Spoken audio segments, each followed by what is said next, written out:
Birileri video çekmeme izin vermiyor. Videomu suistimal ediyor. Suçlu burada.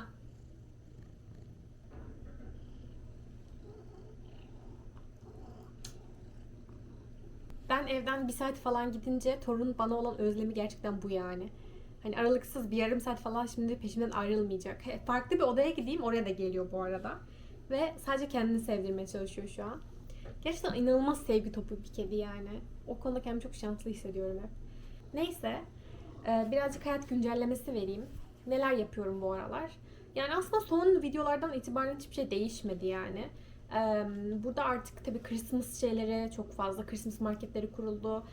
İnsanlar hediyelerini alıyorlar vesaire. Christmas ruhu çok geldi işte şeyleri. Her yer ışıklı, insanlar ağaçlarını kurdu vesaire falan. Böyle dün arkadaşımla Christmas markete gittim ama video çekmedim çünkü Ömer'le de gitme planımız var umarım. Bu hafta Ömer'in final haftası. Yani bunu söylemekten ben artık çok yoruldum. Ömer'in sınav haftası falan diye üst üste. Ama burada şöyle bir şey var arkadaşlar. Yani Türkiye'deki gibi bir vize ve final haftasından ziyade sınavlar daha dağınık. Mesela bu final haftası bile 2 hafta sürüyor gibi Ömer'in. Bölümü için en azından, bu arada diğerlerini bilmiyorum. 2 hafta sürüyor gibi. Geçen hafta da mesela çok önemli sınavları vardı. Bu hafta da sınavları devam ediyor. Zaten bu hafta son haftası olacak ve haftaya artık neredeyse bir aylık falan, yani bir 25 günlük falan bir Christmas tatili var. O dönemde de Ömer full time çalışacak ama en azından 1-2 gün en az tatil olacak. Ve o tatil olduğu zamanlarda böyle biraz daha hani video çekebiliriz. Christmas marketleri gezebiliriz. Belki buz pateni falan kaymaya gideriz. Yani ben kayarım, Ömer izler ya da beni çeker falan diye düşündüm. Onun dışında şu anda belli oluyor mu bilmiyorum. Ben gerçekten kamerayı göremiyorum ışıktan dolayı. Işık aldım. Yani bunun için gerçekten kendimi tebrik ediyorum. Yani Temmuz'dan beri video çekiyorum ve bu evin ışığı gerçekten çok yetersiz. Zaten hep söylüyorum. Gerçekten çok isterdim tabii daha güzel imkanlarım olsun. Daha güzel ortamda çekeyim falan ama zaten çekiyordum.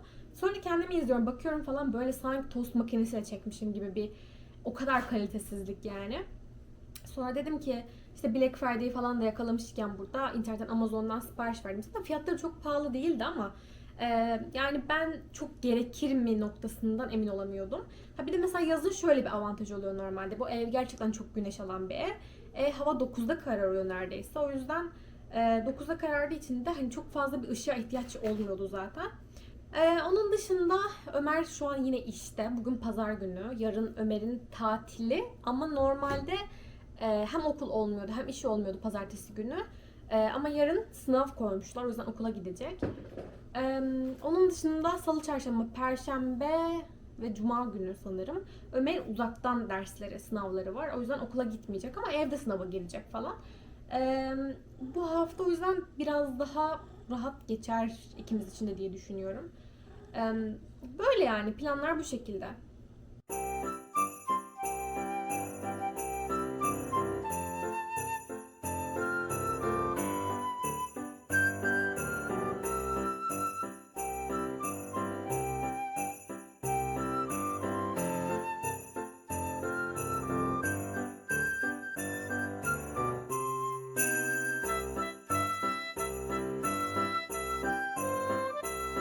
Hello.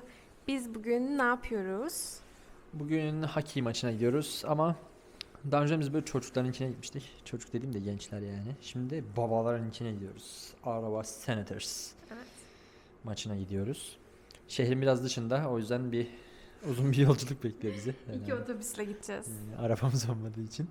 Biraz erkenden çıkacağız bakalım. Biz de ilk defa gideceğiz o stadın olduğu yere. Bakalım nasıl olacak. Yani şöyle, maç 7'de başlıyor. Şu an saat 4:45 falan. 5'e geliyor. Yani bir 2 saat önceden çıktık bakalım yetişiriz diye. Yetişelim diye yani. Daha önce de o Ömer'in çocukları destekliyoruz dediği takım 67'dı. Biz geçen yıl bir 3 maçına falan gitmiştik. Çünkü bilet fiyatları gerçekten çok ucuz oluyor Senators'a göre. Son hayat güncellemelerini vermek ister misin? Okulun 3. dönemi bitiyor bakalım işte. Finaller kaldı. Ya finaller kaldı dediğim, finallerden 2-3 tane kaldı. Onlar da online zaten. Onun dışında bir aylık bir boşluk var artık. İşte Christmas olsun, işte yeni yıl olsun. Bir aya yakın bir boşluk var. O arada da full time çalışmaca zaten. Böyle sonra işte Elif Hanım bakalım.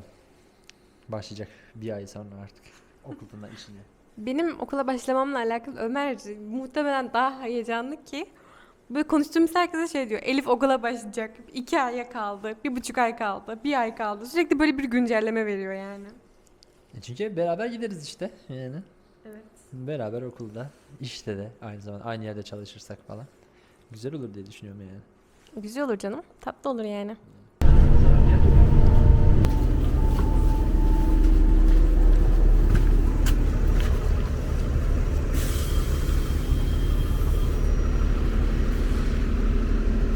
Kar yağıyor.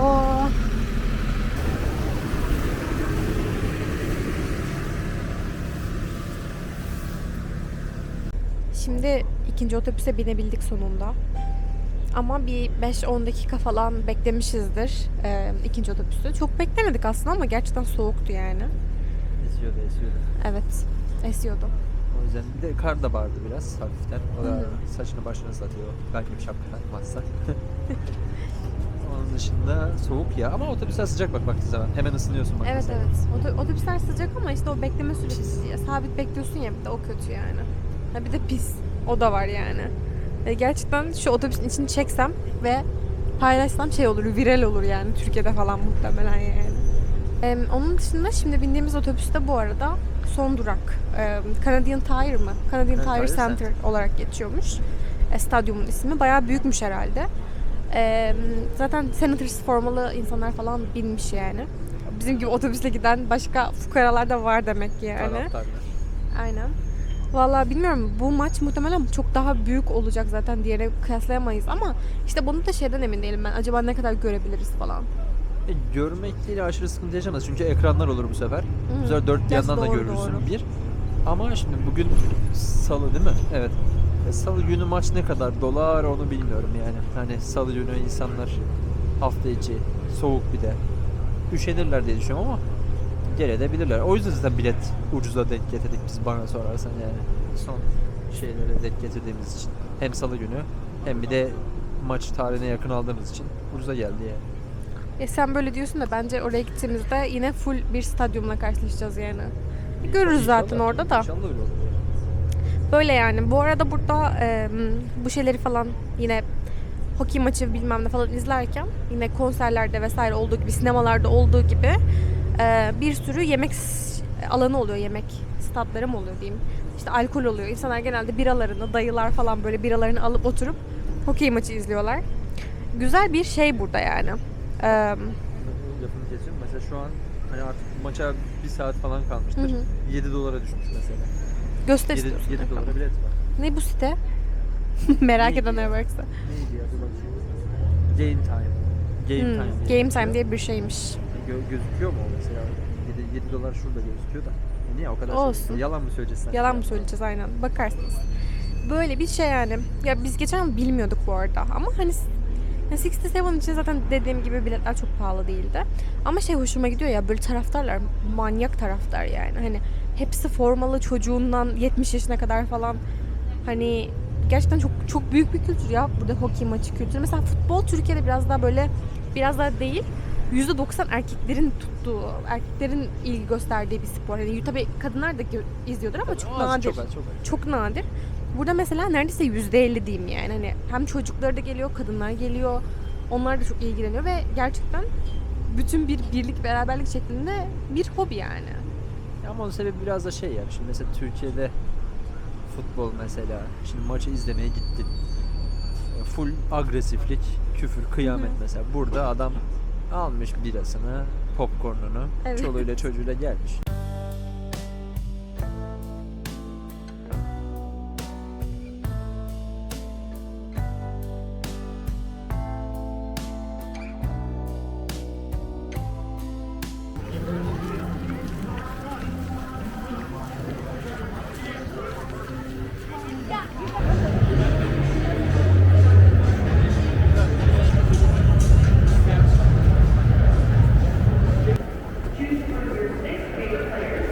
Here, you'll get your photo by email and you can show it off to all your friends.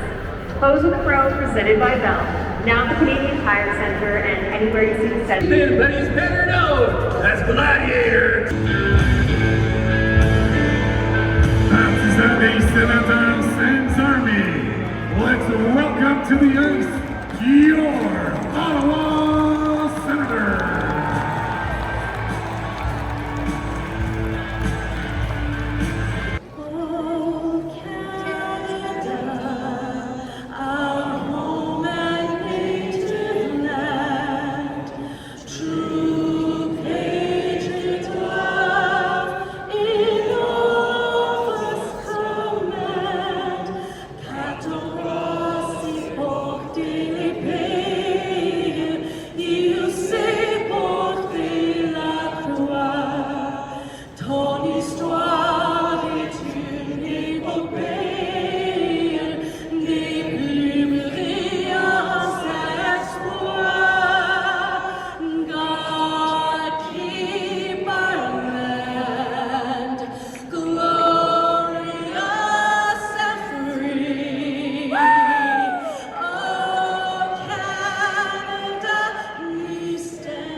I may have tickets the 23rd game if you want to go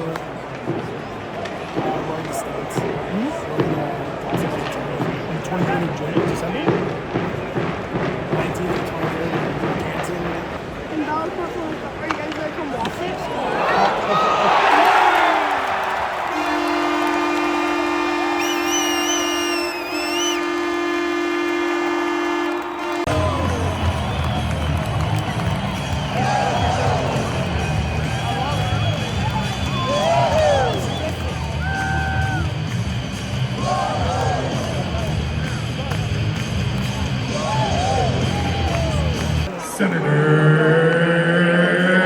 Senators, power play goal. Liberty Senators, here's 12th of the season. Zone 2 and second of the game, scored by number 19, the middle snap, Drake Batherson. Assist number 24, the middle Venkat, Dylan Cousins. Coming on 10 minutes, 35 seconds, anticipated context to go.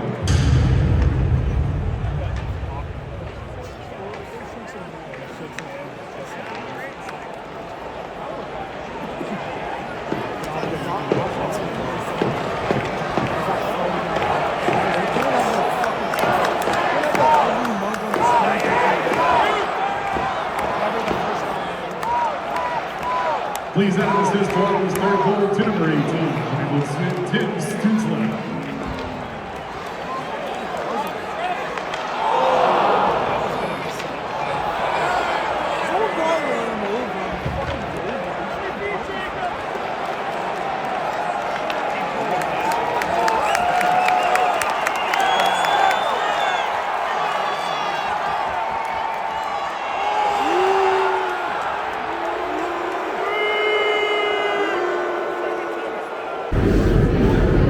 Şarj istasyonları var burada.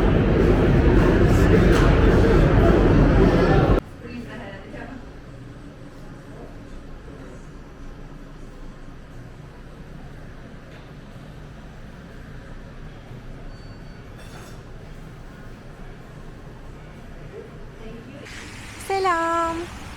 Bugün günlerden çarşamba günü. Biz şimdi haftalardır denemek istediğimiz o tatlıcıya sonunda gelebildik. Çünkü şu ana kadar hep Ömer'in tatili pazartesi günü olduğu için burada da genelde bazı mekanlar pazartesi kapalı olabiliyor. Ve bu da o mekanlardan biriydi. Burada istediğimiz tatları falan denedik. Ben bayağı beğendim. Ya daha önce gelmiştim zaten bir arkadaşımla. Sen ne diyorsun? Ömer'e denetmek istiyordum aslında. Ya şu Eskişehir'de bir tane pastane var yine bunun gibi. Biliyorsun ona da gitmiştik. Bence oradakiler daha güzeldi bu arada. Hatırlıyor musun bilmiyorum oradaki tatları falan. Onun dışında Buradakiler kötü değildi bu arada. Yani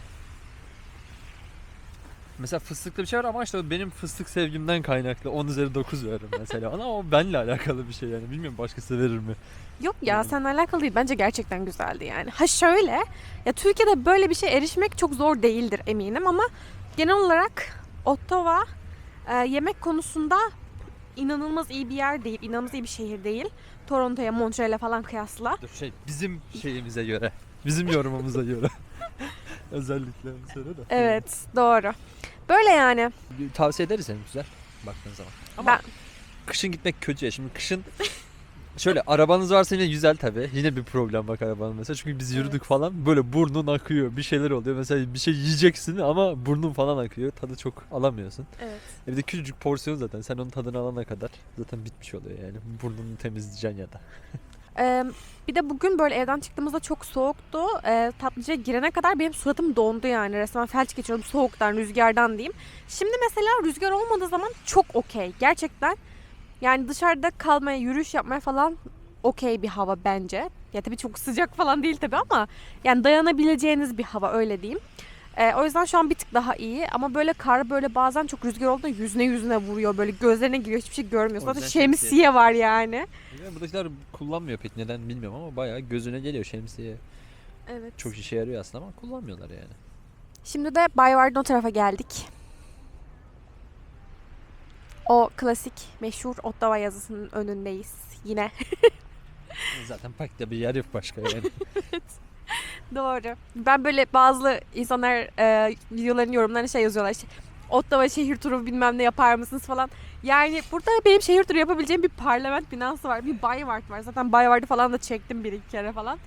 Başka da pek bir şey yok. Ha şöyle diyeyim. Çok güzel doğası var. Tamam hani oralara güzel araba olsa gezeriz zaten ama hani şehir merkezinden bahsediyorum en azından. Çok bir şey yok yani. Ya da müze gezeceksin işte. Onu da yani o da bir şehir turu mudur baktığın zaman.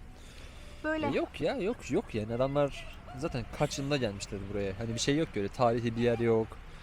Zaten downtown dediğin yer de Ottawa yani. Biraz daha böyle devlet şehri öyle değil mi? Devlet çalışanları için olan bir şehir. Zaten downtown dediğin yerde ne oluyor? Yüksek binalar. Başka da bir şey yok zaten yani işte bu kadar. Memurların şehri Yani diyelim. memur şehri yani. Biraz o yüzden insanlar sıkıcı buluyor genelde. Ha, gerçekten çok yapılacak bir şey yok bu arada. Yani festivaller bilmem neler falan var ama biz inanılmaz sıkılmıyoruz. Biz biraz yaşlı ruhlu iki insanız herhalde yani bilmiyorum. Ya bir de biz şey de seviyoruz ama ya. Şimdi tam kışı ne kadar kötüse de tabii aşırı da kötü demeyeyim şimdi daha kötü olan yerler de var ama yazı da bir o kadar güzel mesela. Bir o kadar sıcak ve her yer yemyeşil oluyor yani. Hatta bize bir adam demişti mesela. Şimdi biz geçen sene geldiğimizde çok karamsardık çünkü Nisan'da bile kar yağıyordu. Hatta Nisan'da konuşmuştuk adamla. Hani dedik yani burası çok hani güneş bile görmedik biz dedik yani geldiğinizden beri falan. Adam dedi ki ya dedi bir gün dedi bir bakacaksınız dedi. Her yer dedi direkt yemyeşil olacak dedi. Ve dedi oldu bu arada ya. Hani Evet. çok hızlı bir şekilde her yer yemyeşil oldu. Bildiğim bir anda bahar geliverdi yani. Hani Nisan'ın ortasında Mayıs'ın başına kadar her şey çok farklı oldu yani. Doğru. Hani yemyeşil olduğu zaman da şey oluyorsun nasıl diyeyim nefes aldığını hissediyorsun. Belki plasebodur bilmiyorum da. Gerçi burada hava da temiz. O ayrı mesele. Yani işte konuşup duruyorum işte ben. Bana sonra anlatırım. Böyle. O zaman bye.